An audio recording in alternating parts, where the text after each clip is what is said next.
Hi there, and welcome to our next lesson in APUS history. Today, we're going to be looking at Reconstruction, which is topic 5.10 in the curriculum. I'm your APUSH Lady Boss, and I'm glad you're here. If you want some follow along notes, go ahead and click down in the description, and you can grab them there. So, we are going to be doing two lessons here in Reconstruction. The first is going to be focusing on the effects of government policy, and our next lesson is going to be all about the failures. So, we are focusing today on the Reconstruction Amendments and also how that affected the women's rights movement, and looking at the composition of Congress and government at the time of Reconstruction. So, we're going to look at some historical context, address the composition of the governments, do the amendments, and then conclude with the women's movement. So, first of all, what we need to know is that when Reconstruction starts, Lincoln has just been assassinated and President Andrew Johnson has taken office.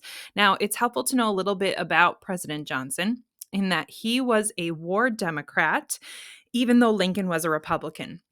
So, what that means is that he was supportive of the war, but was not in the same political party. He believed that the South did not have the right to secede, but he was also a white supremacist. So, he wasn't in favor of the war because of anything to do with African Americans or slavery. It was all about the right of secession.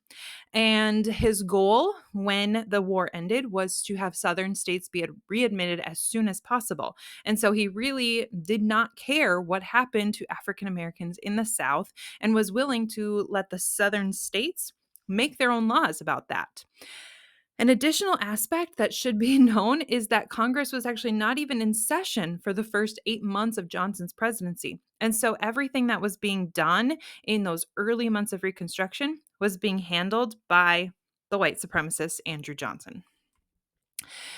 Additionally, what is helpful to know is that there were different plans for Reconstruction. Now, do you need to memorize each of these three plans? No, but you should be aware that there were divergent perspectives on the proper way to deal with the South after the war. So, Lincoln had a pretty forgiving plan, and Congress had a more intense plan that would have required a lot more.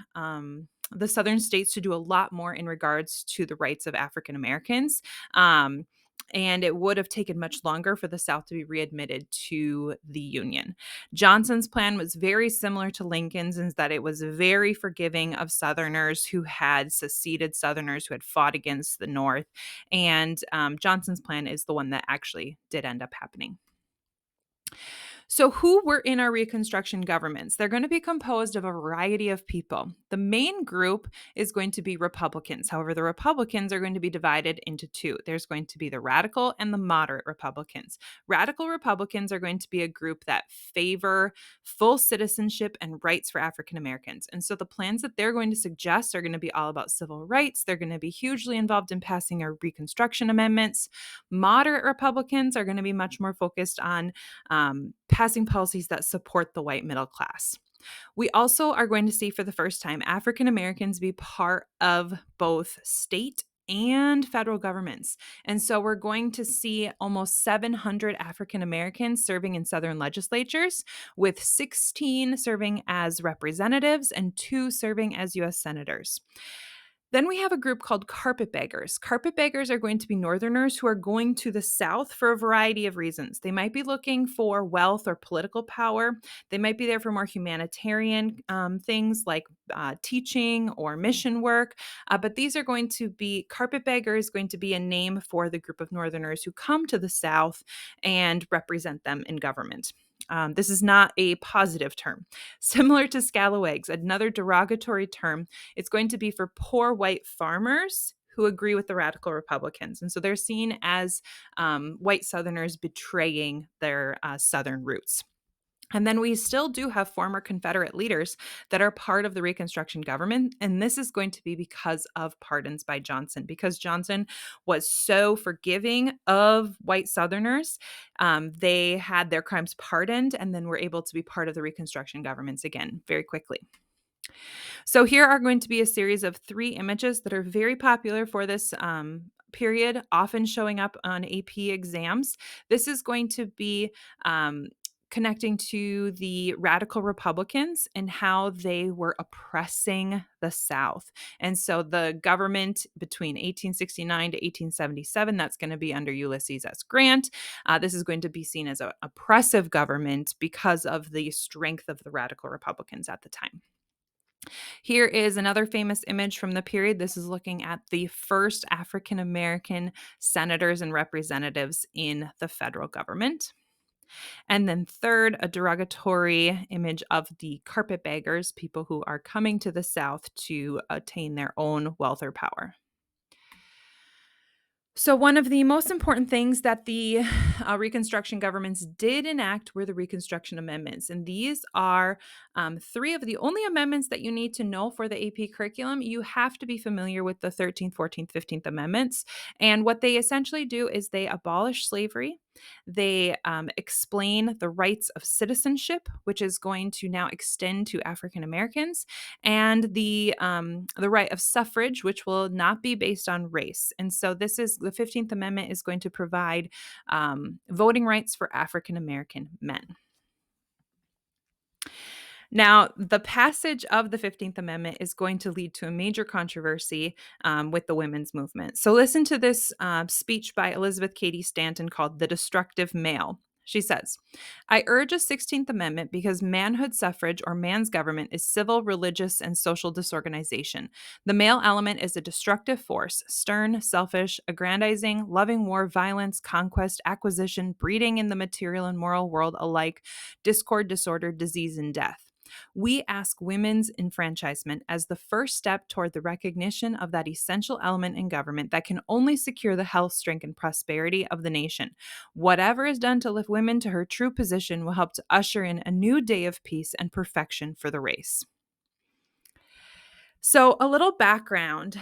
The Seneca Falls Convention is when we think of the women's movement really beginning in 1848. However, there wasn't universal support for women's suffrage. But in the convention, Elizabeth Cady Stanton and Frederick Douglass both spoke in favor of suffrage, and it convinced the delegates to vote in favor of it being included in the Declaration of Sentiments. It was quite contentious, but it was included.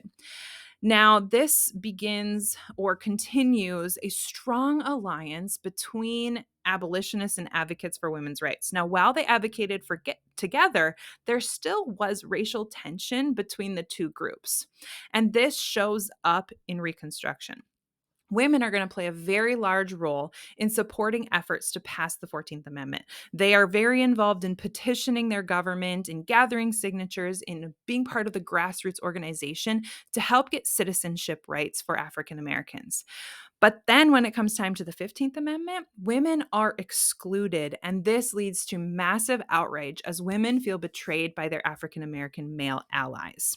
Now, many of the men who were working to get the 15th Amendments passed believed that the nation could not agree or support two massive reforms simultaneously, giving African American men the right to vote as well as giving women the right to vote. And so what happens is women are so angry, white women are so angry that they end up opposing the passage of the 15th Amendment and engaging in racist rhetoric. They think that if women can't get the right to vote, Black men shouldn't have it either. And so it really exposes this